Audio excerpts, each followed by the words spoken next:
여러분 혹시 2018년쯤에 한국 경제가 망한다는 얘기 들어보셨나요? 얼핏 음모론처럼 느껴지기까지는 이 가설은 실은 경기 변동 이론을 근거로 하고 있는데요. 이론에 따르면 경기는 상승과 하락을 거쳐 조금씩 성장합니다. 보통 10년이 주기인데 따라서 불황기도 10년 주기로 발생합니다. 한국은 97년 외환위기와 08년 금융위기를 겪었는데요. 문제는 불황이 너무 심각해서 잠재 성장력이 저해됐다는 겁니다. 설상가상으로 좀 있으면 08년 위기 이후 10년이 되는데요. 이론대로라면 위기가 온다는 얘기겠죠. 그래서 한번 알아보았습니다.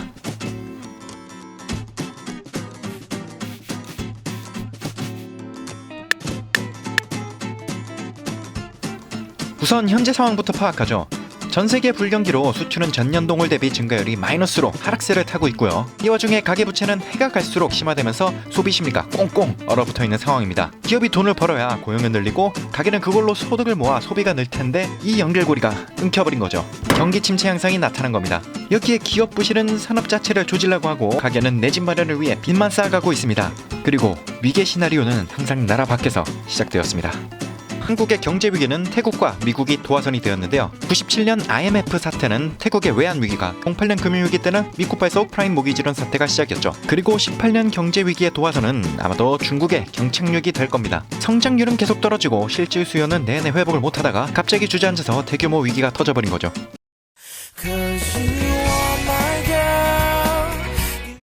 이 위기의 시작은 기업들로 번집니다. 우리나라는 대중국 수출 비중이 매우 높은 편이고 아예 중국에다가 공장을 차린 기업들도 많은데요. 중국발 경제 위기는 대중국 수출 기업과 중국 투자 기업에 큰 타격을 줍니다. 또 중국발 경제 위기는 저유가로 빌빌대던 원재재 수출 국가들은 물론 아예 전 세계 소비 시장에 타격을 주어 조선업 등 한국의 부실 산업들을 무너뜨립니다.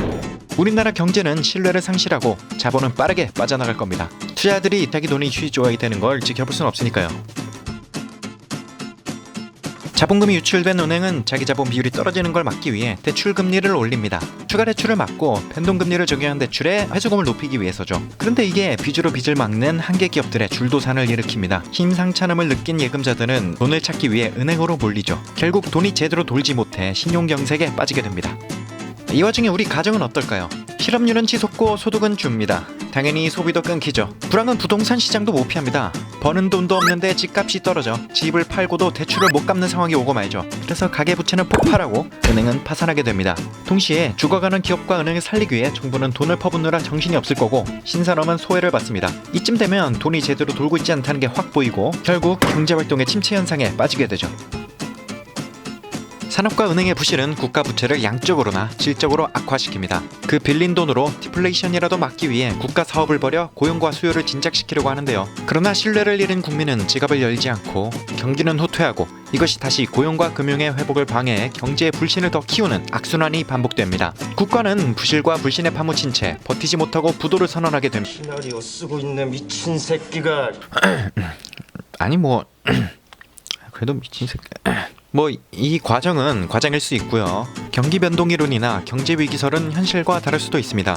예컨대 중국이 생각보다 건실하다거나 위태로운 산업의 구조조정을 성공적으로 마치거나 은행이 돈을 잘 끌어올 수 있게 금융규제를 완화하고 위기의 가게를 위해 사회 안전망을 확충해서 경제 위기의 파국만큼은 막을 수 있을지 모릅니다. 아니면 오히려 반대로 전혀 다른 이유로 그리고 예상치 못한 곳에서 위기가 터질 수도 있고요. 어쨌든 우리는 경제 위기가 발생할지 모를 거란 불안감과 어디서 덮쳐올지 모르는 불확실성을 피하진 못할 겁니다. 이 상황에서 우리가 해야 할 일은 지금의 상태에 관심을 기울이고 정부가 올바른 정책을 펼쳐나갈 수 있게 지켜봐주는 것입니다.